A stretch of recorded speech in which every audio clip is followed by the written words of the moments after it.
Hello बच्चों, कैसे हैं आप। स्टोरी चैनल में मैं आपका फिर से स्वागत करती हूँ। आज की स्टोरी एक रानी की जो अपने सौंदर्य पे बहुत अभिमान करती थी, पर एक बार उसके साथ क्या हुआ, मैं आज आपको यही स्टोरी सुनाऊंगी। एक रानी थी जो बहुत खूबसूरत थी और उसे अपने सौंदर्य पे बहुत अभिमान था। तो एक बार क्या हुआ कि वो रानी अपनी फ्रेंड से बात कर रही थी कि देखो, मेरे जैसा तो कोई खूबसूरत नहीं। और उसकी सारी दासियां उसके साथ उसके हाँ में हाँ मिला रही थी। हाँ रानी साहिबा, आप जितनी खूबसूरत हो इतना खूबसूरत तो कोई नहीं। ये सुनकर के वो रानी बहुत खुश होती थी। राजा से भी अक्सर ये पूछती रहती थी कि मैं बहुत खूबसूरत हूँ, मैं कैसी लगती हूँ। राजा भी उसके रूप की बहुत प्रशंसा करता था। वो सचमुच में बहुत सुंदर थी और वो अपने सौंदर्य की देखभाल इतनी ज्यादा करती थी कि वो सूर्य की रोशनी में तो बाहर ही नहीं निकलती थी। इसके अलावा वो स्नान के लिए भी तभी जाती थी जब सूर्य अस्त हो जाता था। वो चंद्रमा की छाया में स्नान करने के लिए एक विशेष सरोवर पे जाती थी और उस सरोवर का नाम था नील सरोवर। और नील सरोवर में स्नान करके जब वो आती थी और तैयार होती थी तो वो बहुत बहुत बहुत ही खूबसूरत लगती थी। उसकी खूबसूरती के चर्चे सारी तरफ थे कि वो रानी बहुत खूबसूरत है, उसकी सौंदर्य की कोई उपमा ही नहीं। तो एक बार की बात है, वो अपनी सखियों के साथ उसी नील सरोवर में स्नान करने के लिए गई। उसने ऊपर सब चांद को देखा। चांद बहुत खूबसूरत था, पूर्णमासी का चांद था। परंतु उस रानी को लगा, अरे इस चांद में तो धब्बे हैं, मैं कितनी खूबसूरत हूँ, मेरे तो शरीर चेहरे पे कोई दाग धब्बा नहीं, मैं तो चांद से भी ज्यादा खूबसूरत हूँ। लोग चांद की उपमा देते हैं और चांद में तो मैंने दाग देख लिया। इसके बाद उस रानी का अभिमान अंदर से और जाग गया और जाग गया। उसे लगा कि मैं तो प्रकृति में सबसे खूबसूरत हूँ, मेरे बराबर तो सुंदर कोई नहीं। इसके बाद उसने जैसे ही पानी के अंदर स्नान करने के लिए अपने शरीर को डुबोया और बाहर निकली, अपना चेहरा पानी में देखा तो उन्हें बड़ा आश्चर्य हुआ। अरे ये क्या, मेरे मुंह पे तो दाने निकल आई हैं, दाग धब्बे हो गए, ये कैसे हो गया। अब उस रानी ने अपना चेहरा छुपा लिया और जोर जोर से रोने लगी कि मेरे तो दाग धब्बे आ गए, मेरे शरीर पे तो कोई गड़बड़ हो गई। और फिर उसने आकाश मंडल में देखा, चांद कहाँ है, उसे चांद दिखा नहीं। चांद जो था बादलों के बीच छुप गया था। उसे लगा रानी मेरा मजाक उड़ा रही है कि मैं उसके बराबर सुंदर नहीं हूँ, और वो छुप गया। अब रानी को बड़ा दुख हुआ कि मेरे चेहरे पे दाग धब्बे आ गई, चंद्रमा दिखता नहीं, महल कैसे जाऊं, राजा पूछेगा क्या जवाब दूंगी, मैं तो अब सुंदर नहीं रही। और वो ऐसे ही रोती हुई अपनी सखियों के साथ महल महल की तरफ चली गई। जब वो महल से जा रही थी, अपना चेहरा छुपा रही थी, फिर भी उसका चेहरा जितने लोगों ने देखा तो सबको उसके ऊपर दाग धब्बे नजर आए, पर किसी ने मुंह से आवाज नहीं निकाली। आखिर मामला रानी का था। रानी महल में गई और अपने कमरे में जाकर अपने पलंग पे उदास लेट गई।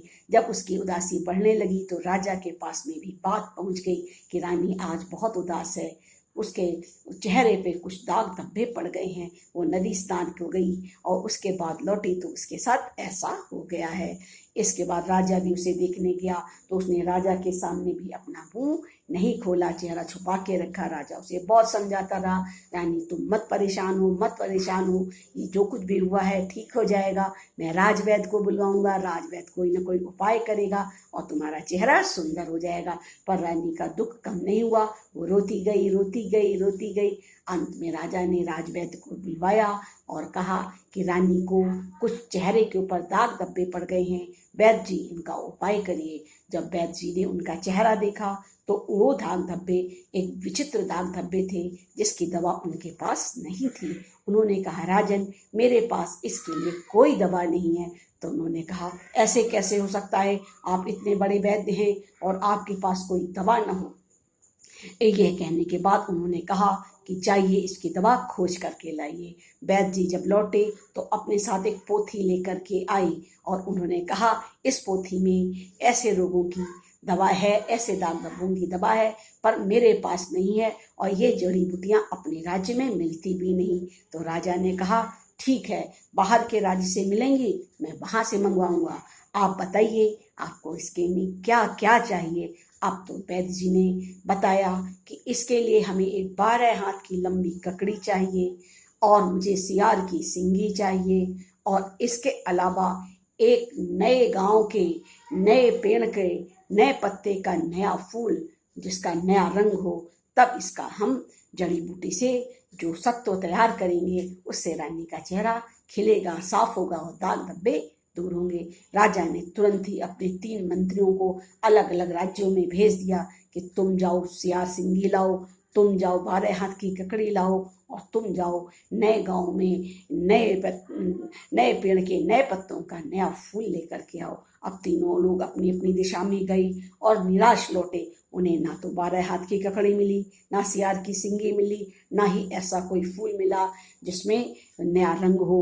अब तो वो परेशान लौटे और राजा को बताया कि महाराज क्षमा करें, ऐसी कोई चीज हमें प्राप्त ही नहीं हुई और हमें निराश लौटना पड़ा। अब राजा बहुत गुस्सा हुआ, बोला ऐसे कैसे हो सकता है, हमारे इतने बड़े राज्य में और इसके राज्य के बाहर भी आपको ये जड़ी बूटियां नहीं मिली। अगर पोथी में लिखा है तो ये जड़ी बूटियां कहीं ना कहीं तो होंगी ही, पर वो ढूंढ नहीं पाए। राजा ने क्रोध में आकर उन तीनों की छुट्टी कर दी। जाओ अब अपने अपने घर में बैठो, तुम जरा भी काम के लोग नहीं हो। इस प्रकार मंत्री अपने घर चले गए। राजा फिर महल में गया, वनवास में गया और रानी से कहने लगा वो जड़ी बूटी नहीं ला पाई, पर तुम चिंता ना करना, शीघ्र से शीघ्र मैं कोई ना कोई रास्ता निकाल अवश्य लूंगा। और ये कह के रानी को सांत्वना देके राजा चले गए। अब रानी का तो रो रो के बुरा हाल था कि अब तो कोई जड़ी बूटी मिलेगी नहीं, मेरा चेहरा साफ होगा नहीं, मैं अब पहले जैसी सुंदर नहीं रही, अब मेरे रूप सौंदर्य का क्या होगा। वो अपना दिमाग वहां से नहीं निकाल पा रही थी। फिर एक दिन उनकी ढेर सारी सखियों ने और दासियों ने समझाया क्यों ना हम लोग फिर से आज उस तालाब पे चलें जहाँ पर हम नहाने गए थे और हमें ये समस्या मिली, क्या पता वहीं समाधान भी छुपा हो। हम लोग एक बार चल के उस सरोवर के पास बात करते हैं। और रानी को बहुत मनाया। अंत में रानी उस सरोवर में जाने के लिए राजी हो गई। जब रानी को लेकर के वो सरोवर में गई तो रानी ने देखा कि चांद तो सामने है, पर चांद में आज कोई दाग नहीं। चांद खिलखिला रहा है, इठला रहा है और मेरा मजाक उड़ा रहा है कि सारे धब्बे तो अब तेरे मुंह पे हैं। और तब मैं चांद का मजाक उड़ाया था कि मैं चांद से ज्यादा सुंदर हूँ। पर रानी ने इस बार कुछ नहीं चांद को कहा और भगवान को नमस्कार किया और पानी में उतर गई और नहाने लगी। और फिर वहीं से प्रेयर करने लगी कि हे प्रभु, मैंने चांद का मजाक उड़ाया था, अब आप मेरे दाग धब्बे ठीक कर दें, मुझे क्षमा करें, मैं कभी दोबारा ऐसा काम नहीं करूंगी। ऐसा कहने के बाद उसने नदी से जब बाहर निकल के आई तो अपना चेहरा देखा। अरे ये तो चमत्कार हो गया था, उसके चेहरे के दाग धब्बे ठीक हो चुके थे, वो फिर से सुंदर और रूपवती हो गई थी और वो फिर महल में खुशी खुशी चली गई। जब राजा ने देखा, दरबारियों ने देखा, सब हतप्रभ रह गए और उसका फिर से रूप लौट आया। इसकी सब लोग खुशी मनाने लगे। राजा भी खुश हुआ, रानी भी खुश हुई और महल में खुशियां आ गई। तो बच्चों, इस बात से शिक्षा क्या मिलती है? शिक्षा ये मिलती है कि हमें कभी भी अभिमान नहीं करना चाहिए, चाहे वो रूप का हो, चाहे साधन सामग्री का हो, चाहे किसी बल का हो, किसी प्रकार का भी हो। अभिमान करने से हमारा वो बल कम हो जाता है, मेरा ऑरा घट जाता है, तेज चला जाता है और मुश्किलें खड़ी हो जाती हैं। रानी ने जो गलती की थी उसका उसे प्रायश्चित हुआ। अंत में उसी देव से प्रार्थना करने पे उसका रूप लौट के आया। तो हमें अभिमान कभी नहीं करना चाहिए। बच्चों, तुम्हें ये कहानी कैसी लगी हमें बताना। तुम हमारे चैनल को लाइक करना, सब्सक्राइब करना, बेल आइकन को दबाना और मेरी स्टोरी को दूसरों के साथ शेयर करना। मैं फिर एक नई स्टोरी के साथ मिलूंगी। तब तक के लिए बाय बाय। जय हिंद, जय भारत।